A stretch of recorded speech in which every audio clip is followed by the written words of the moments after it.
In March 2020, as hospitals began to fill up with severely ill COVID 19 patients, the quest for any and all possible treatments was on.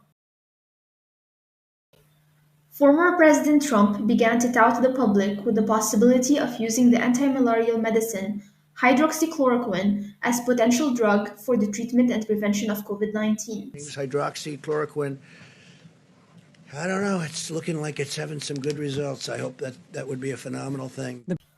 Although several randomized clinical trials concluded that their findings do not support the use of hydroxychloroquine for the treatment of COVID 19 among hospitalized adults, Trump did not stop promoting hydroxychloroquine as an effective COVID 19 drug.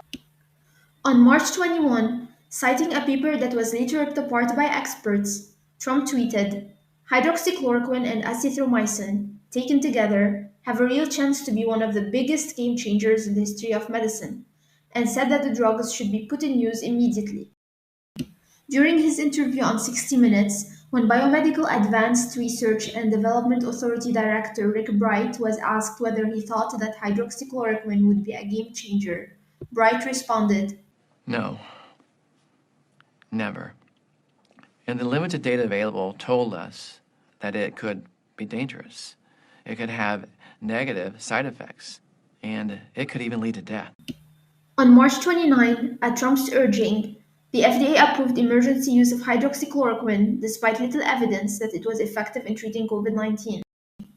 A week later, on April 7th, the New York Times reported that Trump had small and distant financial links to Sanofi, a company that manufactures Plaquenil, the brand name form of hydroxychloroquine, and that dark money groups were pushing Trump to back the drug.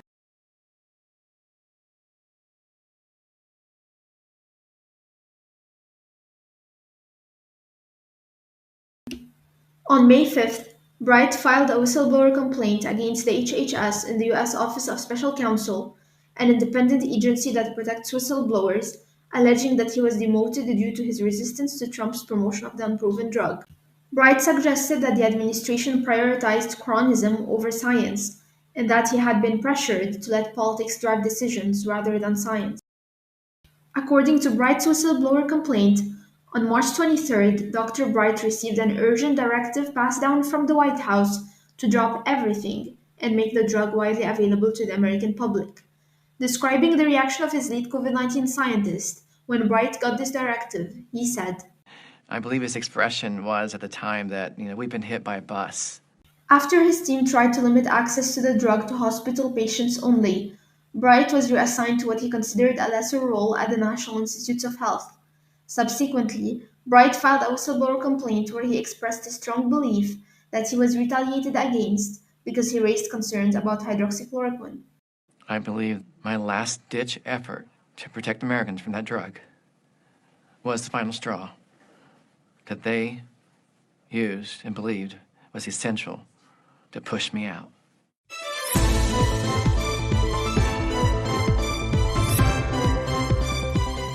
Thank you so much for the report, Walaa. Today on CNN, we have a very special guest joining us from the National Institutes of Health in Bethesda, Maryland, who will be discussing the issue of research misconduct. Dr. X, researcher and bioethics specialist, thank you for joining us. Good morning, Nicole. It's my pleasure to be here. So, Doctor, we saw in this report the case of Dr. Bright and how some studies, especially randomized controlled trials, can be misleading and therefore lead to the spread of false information among the public. But before we dive into the ethical issues at the heart of whistleblowing, can you please tell us what is unethical research? Unethical research can involve a very broad spectrum of cases. While almost all resources or most of the resources define unethical research as fabrication, falsification, and plagiarism, a lot of mistakes can occur during the process of research. Those mistakes can include, as seen in this graphic, undeclared conflict of interest, publication bias or selective publishing, undeserved authorship, IRB non-compliance, or loss of confidentiality. However, these misconduct excludes mainly honest errors or honest differences in interpretation or judgment of data. So, based on the definition you just gave me, would you consider conflict of interest as ethical misconduct? So, is it generally classified as ethical misconduct? While conflict of interest by itself does not necessitate an immoral action, however, it is a condition that has the potential to influence the research studies. It may consciously or unconsciously affect the decision of the researcher towards or in favor of the financial or political connection.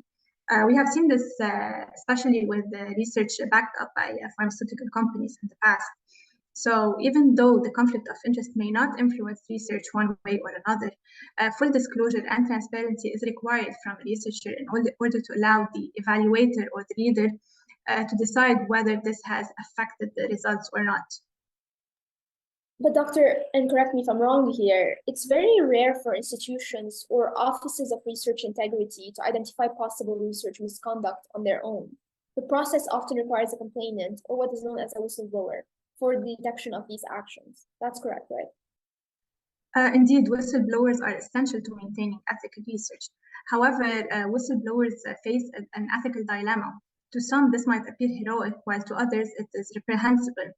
It's essentially a trade-off between the fundamental moral values. We have on one side fairness and courage, and on the other side, there is loyalty. So however, it has its benefits, of course. Reporting misconduct prevents false information from entering the research record. It protects human rights, it corrects scientific literature, and it also ensures that funding is going to the responsible researchers. However, if misconduct was to keep going without being reported, it might lead to misleading literature that will allow future studies to build upon false results.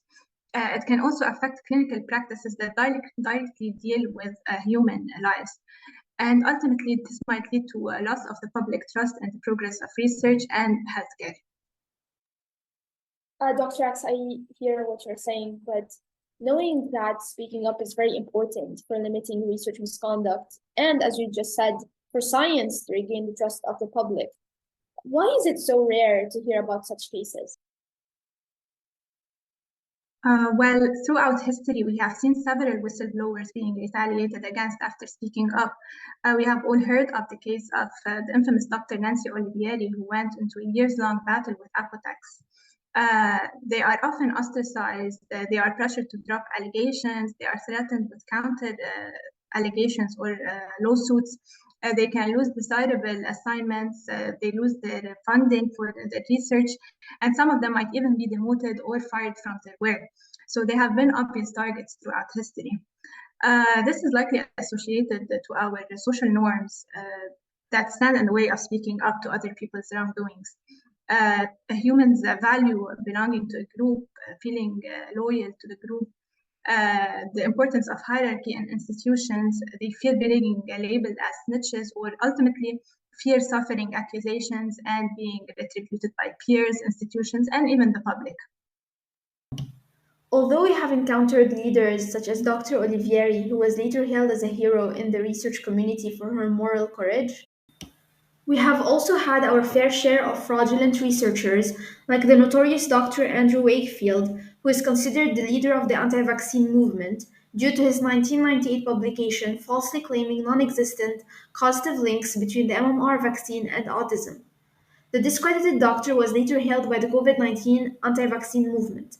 This shows long lasting effects of ethical, financial, and methodological impropriety in research, with the 1998 article still being referenced today as a key publication that backs up anti vaxxers' beliefs. This has been Live in Science News. Thank you for watching.